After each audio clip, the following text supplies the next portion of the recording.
আমাদের আমিরে মোহতারাম খেলাফত মজলিসের নেতৃবৃন্দর সাথে হাত মিলাইছেন, এতে আমি আনন্দিত। আমি অনুরোধ করব, শুধু খেলাফত মজলিস নয়, আরও যতগুলি ইসলামী দল আছে, অতীতে কে কি ভুল করেছে সেদিকে আমরা তাকাবো না। যেমন খেলাফত আন্দোলন সরকারের অধীনে নির্বাচন করছে, আমরা ওদিকে তাকাবো না। হযরত হাফিজ হুজুর রহমতুল্লাহ আলাইহির একটা ব্যক্তিত্ব, মহব্বতকারী লোক দেশে আছে। এইভাবে জমিয়ত উলামা ইসলাম আছে, নিজাম ইসলাম আছে। প্রত্যেকটি ইসলামী দলকে ইসলামী আন্দোলন বড় দল হিসাবে আগে বাড়ি টেনে নিতে হবে। আজকেও আপনার হাতে আল্লাহর জমিন থেকে তাগুতি শক্তি অপপ্রচার দূর করবার জন্যে, দিন কায়েম করবার জন্যে আপনার ইমামতিতে আমরা একসাথে কাজ করবার জন্য প্রস্তুত আছি। আমরা পরিষ্কার বলতে চাই, ভারতীয় সকল চ্যানেল বাংলাদেশে বন্ধ করতে হবে। আজকে তারা ভারতের আলু পেঁয়াজ বন্ধ করে দিয়েছে। আমরা বলছি ভারত যাতে এই বাংলাদেশের আভ্যন্তরীণ রাজনীতিতে কোনো রকম কথা বলতে না পারে। আমরা ভারতের অভ্যন্তরীণ বিষয়ে বাংলাদেশ রাষ্ট্র কথা বলে না, তাহলে তারা কেন কথা বলবে? আরেকটি বিষয়, আজকে যে নতুন সুযোগ তৈরি হয়েছে, দেখেছেন চট্টগ্রামে ইসকন এই সংগঠনের সন্ত্রাসীরা আমাদের একজন ভাইকে, বাংলাদেশের একজন সরকারের পক্ষের একজন আইনজীবীকে, একজন এপিপিকে কুপিয়ে হত্যা করেছে। এই ব্যাপারে অনেক রাজনৈতিক দল নিন্দা জানায় নাই, কিন্তু দু একটা পত্রিকার বিরুদ্ধে, সেই সমস্ত পত্রিকার দেশ বিরোধী বক্তব্যের বিরুদ্ধে প্রতিবাদ করেছে।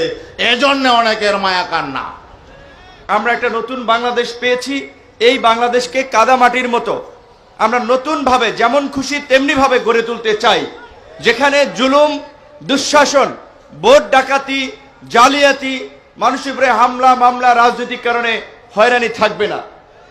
এই যে বিজিডি, বিএসএফ, বয়স্ক ভাতা, ওএমএস, টিসিবি, বিভিন্ন ধরনের যে সরকারি কার্যক্রম আছে, কোন রাজনৈতিক দলকে প্রাধান্য দিয়ে বাকিদেরকে গোনায় ধরবেন না, এটা হবে না। সমস্ত রাজনৈতিক দলের নেতৃবৃন্দ যারা এই গণ অভ্যুত্থানে ভূমিকা রেখেছে, তাদের সাথে আলাপ আলোচনা করে তাদেরকে নিয়ে প্রকৃত যারা ভুক্তভোগী তাদের লিস্ট তৈরি করতে হবে। এই দেশ প্রায় 200 বছর ইংরেজরা শাসন করছিল। এই ইংরেজরা মুসলমানদেরকে, উলামায়ে কেরামদেরকে বিভিন্নভাবে নির্যাতন করছিল। 12-14 হাজার মুসলমান উলামায়ে কেরাম শাহাদত বরণ করছেন, ফাঁসিতে ঝুলছেন। দিল্লির জামে মসজিদের সামনে উলামায়ে কেরামদেরকে প্রতিদিন ফাঁসি দেওয়া হইত। এখনো কোনো বিশেষ ব্যক্তি মাইনাস চরণাই এই অবস্থা নিয়ে চলতেছেন, এর দুঃখের বিষয়। আল্লাহ পাক বলেছেন তাআওয়ানু আলাল বিররি ওয়াত তাকওয়া ওয়া লা তাআওয়ানু আলাল ইসমি ওয়াল উদওয়ান। আমার তো এতটুকু দাবি। সবাই একমত হয়েছে যে আমরা এবার সবাই ঘরে ঘরে যাব, দাঁড়ে দাঁড়ে যাব, যাইয়া আমরা তাদের লাগলে পায়ে ধরবো যে আসেন আমরা বিভক্ত না হই, ইসলামের জন্য ওয়াতাসিমু বিহাবলিল্লাহ জামিআও ওয়া লা তাফাররাকু। আমাদের এক হতেই হবে আল্লাহর জন্য, আল্লাহকে সন্তুষ্টি অর্জন করার জন্য।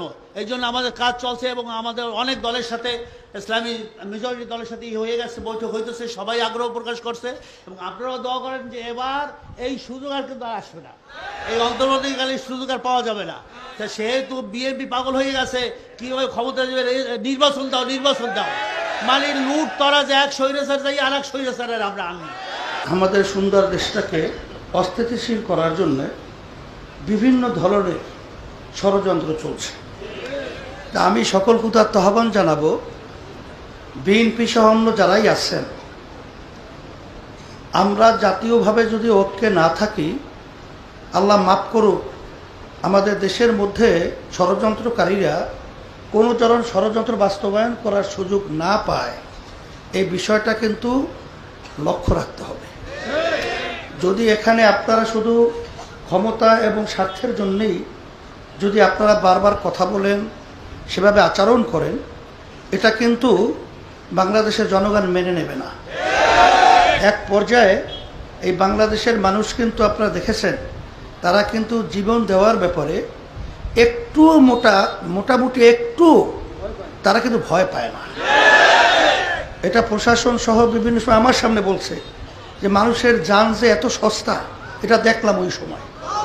তা সেই হিসাবে ভারত সহ যারা ষড়যন্ত্র করছেন, আমি বিশেষ করে আমার হিন্দু দাদুদেরকে বলবো, আপনারা এই দেশের ভিতর মায়ের কোলের মতো আছে। আপনাদেরকে কেউ মুসলমানরা কখনোই স্বাধীনতার পর থেকে আপনাদেরকে কখনোই সমস্যায় বিভিন্ন ধরনের জ্বালাতন আপনাদেরকে করে নাই, বরঞ্চ আপনাদেরকে মায়ের কোলে সন্তান যেরকম নিরাপদ থাকে এইভাবেই আপনারা আছেন। কিন্তু আপনাদেরকে অশান্তি করার জন্য বিভিন্ন চক্র বিভিন্ন ষড়যন্ত্র করছে।